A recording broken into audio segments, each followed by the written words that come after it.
कई बार आप लोगों के मन में भी शिकायत होती होगी, मेरे जीवन में बहुत संघर्ष है, बहुत तकलीफ है, क्यों जिंदगी इतना इम्तिहान ले रही है, क्यों इतनी परीक्षाएं मेरी हो रही हैं, क्यों इतना कष्ट मैं झेल रहा हूं। तो कष्ट किसी को प्यारा लगता है क्या? आप लोगों को किसी को कभी प्यारा लगा कि कष्ट बड़ा अच्छा है? थैंक यू मेरे कष्ट, धन्यवाद, बहुत बहुत धन्यवाद, आपने मुझे कष्ट दिया। हाँ? हरियाणा में बस स्टैंड के, आपको पता है ना हरियाणा के लोगों की भाषा कैसी होती है? बड़ी प्यारी भाषा होती है, अच्छी वाली भाषा। जैसे मैथिली के लोग अगर गाली भी दे ना, तो जो मेरे जैसा कोई मैथिली नहीं समझता होगा तो वो समझेगा तारीफ कर रहे हैं। गाली भी देंगे तो वो उसको लगेगा तारीफ कर रहे हैं, अर्थ बताएगा कोई नहीं तो। लेकिन हरियाणा के लोग अगर तारीफ भी करेंगे ना तो लगेगा लाठी मार रहा है। उनकी भाषा बड़ी प्यारी है, अच्छी वाली भाषा है। एक जनाब लखनऊ से जा रहे थे बस से, रात के समय जब पहुंचे वहां बस स्टैंड पे, तो उनको आगे वहां से कहीं और जाना था, पता नहीं था कि कौन सी बस जाएगी, आधी रात की बात है। तो बस से उतरते हैं और एक हरियाणवी भाई साहब बगल से गुजर रहे हैं, उनको पूछते हैं, भाई साहब थोड़ा मैं कष्ट दूं आपको? मतलब उनके लहजे में था कि कष्ट दे के मैं कुछ प्रश्न पूछूं। तो कहते हैं थोड़ा कष्ट दूं आपको? तो वो पलट के ऐसे घूर के देखता है, कहता है देख के तो देख, लठ से मार के सर तोड़ दूंगा तेरा। देखो तो देख, एक बार लठ से मार के सर तोड़ दूंगा यहीं पे। अब बेचारा वही कहते हैं ना, जो जुबान से आवाज निकली वो गप से अंदर ही रख लिया, बाबा रे बाबा, ये दोबारा सर तोड़वाना नहीं है। वो तो बस का पता पूछने जा रहा था, लेकिन लखनवी अंदाज में फॉर्मेलिटी निभा दिया, थोड़ा कष्ट दूं आगे। आपको पूछते तो बोलते हाँ बोलिए ना क्या कष्ट है, लेकिन वो तो पहले ही बोल दिया, देख के तो देख ले, सर तोड़ के रख दूंगा तेरा। हाँ, तो वैसे ही है जीवन में, क्या है कि समस्याओं को कोई नहीं कहता धन्यवाद, नहीं। जहां बात आई समस्या, उसने क्या बोला, कष्ट दूं क्या? अरे कष्ट देगा तू मुझे, तोड़ डालूंगा सर को। यानी कष्ट को कोई नहीं चाहता कि मुझे मिले, कोई नहीं चाहता कष्ट मिले। लेकिन कष्ट क्या काम करते हैं, वो हनुमंत कथा जब सुनेंगे तो मन गदगद हो जाएगा। वाह, आप कहोगे सुनने के बाद, हे भगवान मुझे भी कष्ट दो ना, मुझे भी दो ऐसे कष्ट। ये कष्ट आपके बड़े प्यारे हैं। जैसे वो है नहीं, वॉशिंग मशीन का, वॉशिंग पाउडर का एक है, हाँ, रिन दाग अच्छे हैं, हाँ दाग अच्छे हैं, एक प्रचार आता है ना, ताकि उसकी धुलाई होगी तो उसके बाद कपड़े और चमक जाएंगे, दाग लगेंगे तो उसी तरीके से आप जब सुनोगे तो आप सोचो कैसी घटना घटी। एक बार की बात है, सुग्रीव, जब प्रभु राम से सुग्रीव मिलते हैं और सुग्रीव जी जब योजना बना लेते हैं पूरी सेना के साथ, जब लंका पे चढ़ाई करने के लिए सेना कूच करती है। अब आपको पता है ना, सेना में हजारों लाखों लोग, लाखों सैनिक थे, है ना। वो सेना जब आगे की तरफ बढ़ती है तो सुग्रीव पहले ही बताते हैं कि किस रास्ते से सेना को जाना है। और सेना कौन सी है? वानरों की सेना। पता है उनका खुराक क्या है? वो अपना पतीला वतीला लेके चलेंगे, दाल भात बनाएंगे, भुजिया बना के खाएंगे। क्या करेंगे वो? खुराक कहां से लेंगे? फल फूल खाएंगे, है ना।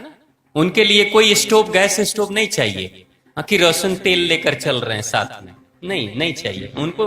रेडीमेड खुराक भगवान ने जो दे दिया वही पेड़ों में लगा दिया, वही है। तो अब सेना चल रही है ना, सेना धीरे धीरे आगे की तरफ सेना बढ़ रही है। और सेना जब बढ़ते जा रही है तो जिस रास्ते से सुग्रीव सेना को बताते हैं निकलने के लिए, उस रास्ते पे भरपूर फल और फूल मिलते हैं, भरपूर। प्रभु श्री राम बार बार देख रहे हैं कि जैसे सेना इधर जा रही है, लेकिन सुग्रीव कह रहे हैं नहीं, अब इस रास्ते से चलो, रास्ता मोड़ो और उस रास्ते से चलो, क्योंकि हजारों लाखों सैनिक चल रहे हैं एक साथ में। और कहीं पे भी सैनिकों को अनाज की, यानी कि फल फूल की कमी नहीं, भोजन की कमी नहीं हो रही है। प्रभु राम बार बार इस लीला को देख रहे हैं और देखते देखते कई किलोमीटर चलने के बाद प्रभु राम सुग्रीव से पूछते हैं, हे भ्राता, एक आश्चर्य है मेरे लिए, मुझे जरा ये बता दो, ये क्या आश्चर्य है? उन्होंने पूछा, प्रभु आप आदेश करें, क्या आश्चर्य हो गया? मैं देख रहा हूं बहुत देर से कि जिस रास्ते पे आप लेकर जा रहे हो सेना को, उस रास्ते पे फल ही फल मिल रहे हैं और आपके सभी सैनिक भरपेट भोजन करते हुए जा रहे हैं। किसी के पास भोजन की कमी नहीं हो रही है। मैं बहुत किलोमीटर से चल रहा हूं, बहुत दूर से, कई कोस से मैं आपको देख रहा हूं। ये बताओ कि किस रास्ते पे फल हैं, किस रास्ते पे फलदार वृक्ष हैं। जंगल तो सब जगह है, लेकिन फलदार वृक्ष कहां है? कहां हजारों लाखों सैनिकों को फल मिलेंगे? ये खबर कहां से आपको है? क्या पूरी धरती का चक्कर लगा लिया आपने? इतने दूर की यात्रा में मैं देख रहा हूं कि गलत रास्ता बता ही नहीं रहे हो, सैनिकों को भूखा पेट चलना ही नहीं पड़ रहा है। तो उन्होंने कहा, सुग्रीव ने हाथ जोड़ा और कहा, प्रभु सब आपकी लीला है, सब आपकी कृपा है। उन्होंने कहा, श्री राम ने कहा कि मेरी कैसी लीला है? तो ये भगवान की ही तो लीला है प्रभु, और आप ही तो भगवान हो। तो प्रभु ने कहा, थोड़ा बताओ मुझे, विस्तार से बताओ कि ये क्या माजरा है, क्या लीला है। तो सुग्रीव क्या कहते हैं, प्रभु पता है, जब बाली मेरा पीछा करता था और बाली मुझे मार देना चाहता था, बाली मुझसे बहुत शक्तिशाली था। किसी भी हालत में अगर बाली के चंगुल में जिस दिन मैं पड़ जाता, उसी दिन वो मुझे मार देता। मेरा वही अंतिम दिन होता। बाली से छुपने के लिए मैं दर दर की ठोकर खाता था, इधर उधर भागते रहता था, और सब जगह बाली का साम्राज्य, और हर जगह बाली बिल्कुल हाथ धोकर मेरे पीछे पड़ा हुआ था। उसके सैनिक मेरे पीछे पड़े हुए थे। मैं वर्षों वर्षों तक भागते रहा, चोरों की तरफ भागते रहा, अपने आप को बचाने के लिए। भगवान को कोसता था मैं, कहता था, भगवान कैसी जिंदगी दी है। एक भाई की किस्मत ऐसी है कि वो एक सम्राट है, और एक भाई जो चोरों की तरफ भाग रहा है। ये मेरी कैसी किस्मत है, जबकि हम दोनों एक ही माता पिता के बच्चे हैं, संतान हैं। मेरी किस्मत कितनी खराब है प्रभु, और उसकी किस्मत कितनी अच्छी है। उसको आपने इतना शक्तिशाली, मुझे इतना कमजोर बना दिया, वो मेरे पीछे पड़ा, मैं डर के भाग रहा हूं। तो भगवान को कोसता था मैं, भगवान के ऊपर शिकायत करता था। मैं कहता था, प्रभु ये मेरे साथ पक्षपात आप कर रहे हो, ये ठीक नहीं है प्रभु। लेकिन हे भगवान, हे प्रभु श्री राम, मैं आज धन्यवाद के भाव से भर गया हूं। प्रभु श्री राम ने पूछा कि धन्यवाद के भाव से क्यों भर गए? तो प्रभु, जब मैं खाक छानता था, कंदराओं में, जंगलों में, पहाड़ों में जब भागते रहता था ना, तो इतने वर्षों तक भागते भागते मुझे सारे मार्ग का पता चल गया कि कहां पे फलदार वृक्ष ज्यादा है, कौन से मार्ग पे। मुझे पता चल चुका है, क्योंकि मैं खाक छान चुका हूं इस धरती का। चारों तरफ खाक छान लिया मैंने, समुद्र तक मैं पहुंच गया, मुझे सब पता है।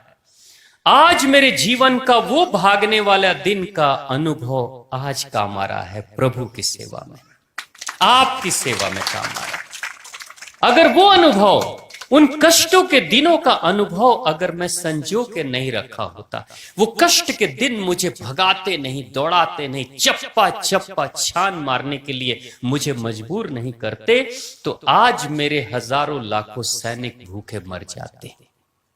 फिर मेरे नेतृत्व का क्या होता? आज मेरे ही भरोसे तो ये सैनिक चल रहे हैं, और अगर मेरे सैनिक ही नहीं रहते और भूखे मर जाते, तो फिर मैं प्रभु राम की सेवा कैसे कर पाता? जिस भगवान को कोसता था, आज भगवान की सेवा करने का मुझे सौभाग्य मिल गया। तो मुझे लगता है वो जो कष्ट के दिन थे वो बड़े अच्छे थे, तभी तो आज प्रभु राम की सेवा मैं कर पा रहा हूं, और मां भगवती सीता मैया की खोज में मैं आगे बढ़ पा रहा हूं। और तभी तो आज लाखों सैनिक, हजारों सैनिक मेरे मार्गदर्शन को, मेरे नेतृत्व को स्वीकार कर रहे, नहीं तो बगावत हो जाती ना, हो जाती ना।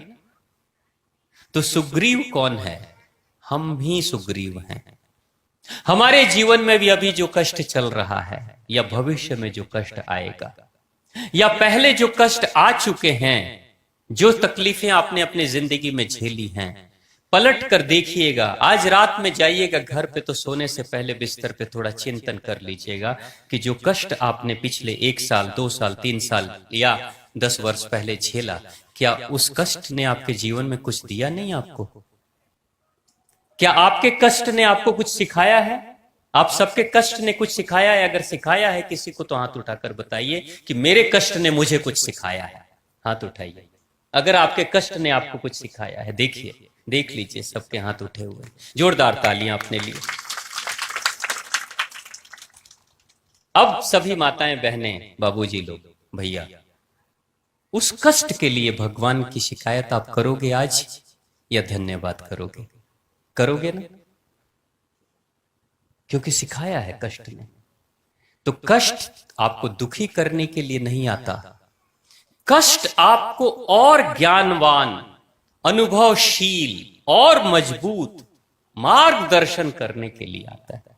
कुछ सिखाता है कष्ट, आप सीख लेते हो।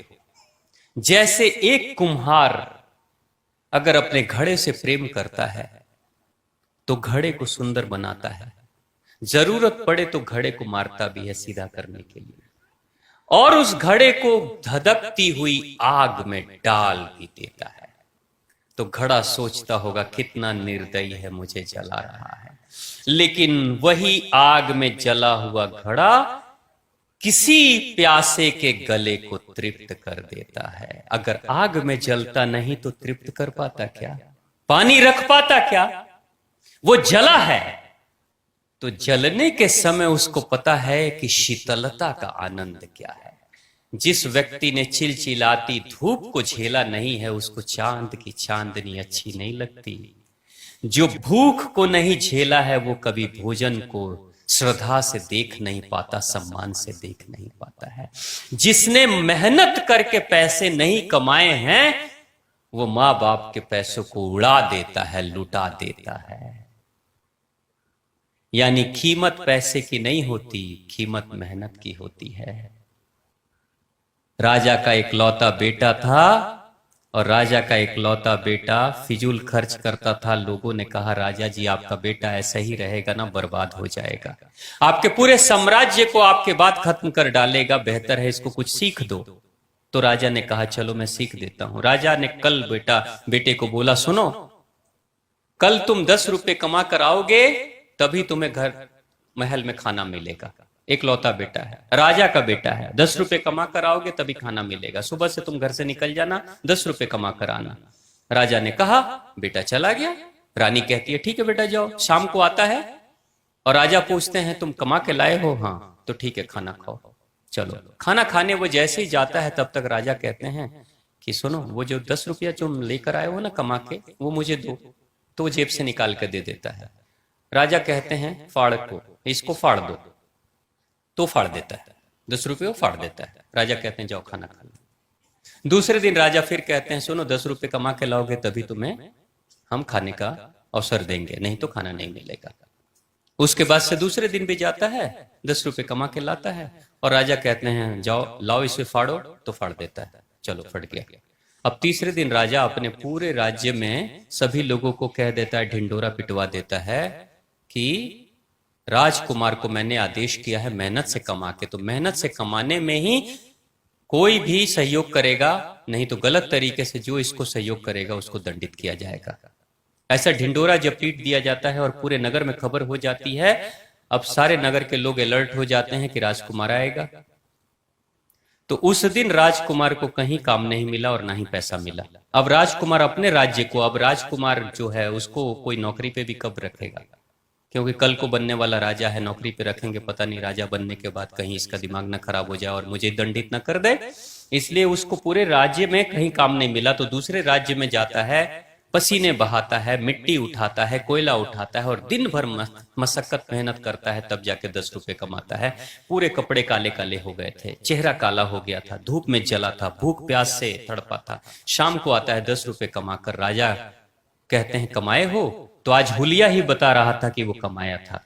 राजा कहते हैं चलो कहाँ है 10 रुपया? तो ये 10 रुपया निकाल के देता है। कहते हैं फाड़ दो। वो कहता है क्या बात कर रहे हो, सुबह से मेहनत कर रहा हूँ, पसीना बहा रहा हूँ, पूरा शरीर काला पड़ गया है, धूप में जला हूँ, इतनी मुश्किल से भूखे प्यासे में रहा हूँ, आप कहते हो नोट फाड़ दूं? इतनी मेहनत से ये नोट में कमा के लाया हूँ। तो राजा कहते हैं 2 दिन से तो फाड़ रहे थे ना। वो 2 दिन का नोट क्यों फाड़ रहे थे पहले? क्योंकि वो 2 दिन जाके राजकुमार मांग लाता था किसी से और कहता था कमा के लाया हूं। तो मेहनत के पैसे नहीं थे तो रोज फाड़ देता था, और तीसरे दिन जब मेहनत करना पड़ा और पैसा 10 रुपए आया तो फाड़ने की हिम्मत नहीं हो पाई। यानी 2 दिन पहले जो 10-10 रुपए उसको मिले उसमें मेहनत नहीं थी तो आराम से फाड़ दिया, और जिस दिन मेहनत जुड़ गई उस दिन 10 रुपए को संभाल के रखा। जिंदगी में हमेशा आप लोग भी याद रखिएगा, अपने बच्चे को जो संपत्ति आप देना चाहते हैं, जो संपत्ति आप अपने बच्चे को देना चाहते हैं, कई माता पिता ऐसे मिलते हैं मुझे कहते हैं मैं चाहता हूं मेरे बच्चे को कोई कष्ट ना हो, इतना कमा चुका हूं ना कि जो दे दूंगा बैठ के वो खा लेगा, कोई दिक्कत नहीं, उसको कोई कष्ट नहीं आएगा। याद रखिएगा, अगर मेहनत करना नहीं सिखाए, कमाना बच्चे को नहीं सिखाए ना, तो करोड़ों की संपत्ति भी दे देंगे तो कुछ सालों में ही खा के निपट के बैठ जाएगा वो। मेहनत करना सिखाइए। ये मेहनत करने की प्रक्रिया ही कष्ट देने की प्रक्रिया है, लेकिन आप भी उस कुम्हार की तरह अपने बच्चे से मेहनत कराएंगे तो मेहनत उसको मजबूत बनाएगी और हर चीज की कीमत समझाएगी। जैसे सुग्रीव को कष्ट दिया गया, प्रकृति ने कष्ट दिया, उसके किस्मत ने कष्ट दिया, बाली ने कष्ट दिया, वक्त ने कष्ट दिया, लेकिन सुग्रीव इतना ज्ञानवान हो गया, इतना बड़ा मार्ग प्रशस्तक हो गया कि वो जिस रास्ते से वो चाहता था जाता था, वहां सेना चलती थी उसके साथ में। और वही प्रभु श्री राम, भगवान साक्षात भगवान के कार्य को अगर किसी ने अंतिम परिणाम तक पहुंचाया है तो उसमें सुग्रीव का सबसे बड़ा नाम आता है। यानी कष्ट के दिनों में वो ट्रेनिंग चल रही थी सुग्रीव की, जिसके कारण से प्रभु के काम वो आ सका। आपके जीवन में भी कष्ट है ना तो रो लेना, अगर गिर जाओ तो उठ के झाड़ लेना कपड़े को, लेकिन समझ लेना और कहना अपने मन से कि पता नहीं भगवान की कोई योजना चल रही होगी, इसलिए भगवान मुझे कष्ट दे रहे हैं, मैं ध्यान दूं कि मैं इससे क्या सीख सकता हूं। और एक दिन समय जरूर आएगा जब आप अपने कष्ट को धन्यवाद दोगे। जीवन में आपके चाहे जितने भी शत्रु हों, कितने भी दुश्मन हों, मैं बताता हूं आने वाले 10 साल, 20 साल, 30 साल के बाद एक दिन पलट कर देखोगे ना, तो वो लोग जिसके साथ आपकी दुश्मनी थी, जो आपकी टांग खींच रहे थे, जो आपके लिए नुकसान करना चाह रहे थे या कर रहे थे, पलट के देखोगे आप सोचोगे अच्छा किया आपने इतनी जो टांग खींची, इसी से मेरी टांग मजबूत हो गई, आपने इतनी मेरी शिकायत की, इसी से मैं मजबूत हो गया, इसी से मेरे संकल्प की शक्ति बढ़ गई। और एक दिन आपको पता चलेगा कि आपके मित्र आपको प्यार से आगे बढ़ा रहे थे और आपके शत्रु धक्के मार के आगे बढ़ा रहे थे, लेकिन बढ़ा रहे थे दोनों आगे। यही है तेरे भाग। तो प्रेम से बोलिए भगवान हनुमान की, राजा सुग्रीव की। पता नहीं किस रूप में आकर